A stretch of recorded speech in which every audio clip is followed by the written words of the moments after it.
আসসালামু আলাইকুম। আধুনিক কুসংস্কার। আধুনিক কুসংস্কার হলো যে অনেক সময় অনেকে বলতেছে যে অনেক ক্ষেত্রে সত্য হয়, অনেক ক্ষেত্রে কিন্তু ব্যাপারটা একেবারে মিথ্যা। সেটা হলো যে অনেক সময় যে মেয়ের মা যদি চালাক হয় তাহলে মেয়ে হয় তালাক। অনেক সময় ছেলের মা যদি হয় তো চালাক, ছেলে হয় তালাক। যে এই ধরনের কথাগুলো আমরা অনেকে শুনেছি এবং শুনতেছি, ভবিষ্যতে আমাদেরকে শুনতে হবে। কারণ মরুক্ষের দল আজীবন আছে, আজীবন থাকবে।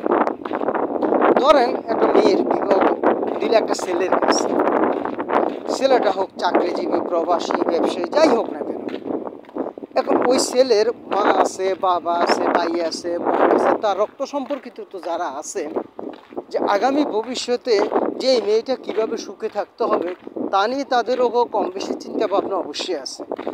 তো অনেক সময় দেখা গেল যে ছেলেকে যদি কোনো উপদেশ দেয় যে তুমি এটা করো, ওইটা করো, ওইটা করো বললো, তখন যদি ছেলেটা যদি করে তাহলে দেখা গেলো তার মেয়েটার জন্য একটু ভালো হয়। ধরেন একটা জমি যদি কিনলো বা এই যে কোনো একটা প্রতিষ্ঠানে কিনলো, জায়গা জমি কিনলো, কেনার পরে দেখা গেলো যদি একসময় ছেলেটা মারা গেল, অন্তত মেয়েটা যেন ওইটা নিয়ে যেন আঁকড়ে ধরে বাঁচতে পারে কিছু।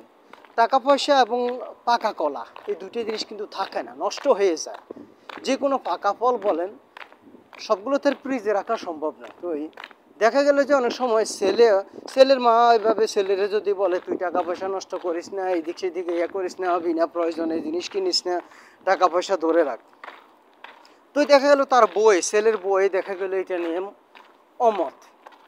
তো এইরকম ঘটনা হয়ে থাকে। তবে যে কথাটা বলতেছি যে মেয়ের মা, মেয়ের বাবা, মেয়ের ভাই, মেয়ের বোন, মেয়ে জামাইকে যদি বলে যে টাকা পয়সা ধরে রাখো, এটা করো, সেটা করো, এটা আমি কোনো দোষের কিছু দেখতেছি না। তবে বাড়াবাড়ির একটা সীমা আছে।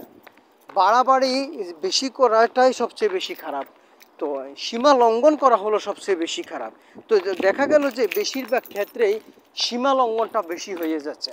আর আরেকটা জিনিস হলো, আমরা অনেকেই নিজেকে অনেক চালাক মনে করি।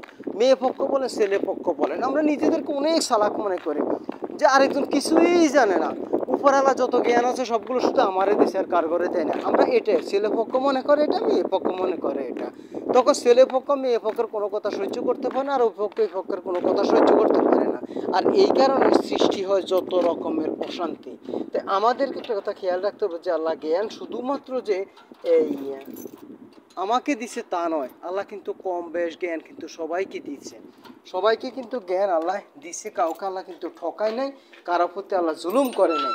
তো আমাদেরকে এই কথাটা খেয়াল রাখতে হবে, সম্মান দিতে শিখতে হবে। আর যতক্ষণ পর্যন্ত আমরা সম্মান দিতে না শিখবো ততক্ষণ পর্যন্ত আমাদের কোনো মনে শান্তি আসবে না, আমরা শান্তিতে থাকতে পারবো না। তো আজকে এই পর্যন্তই। আসসালামু আলাইকুম রহমতুল্লাহ বারাকাতুহু।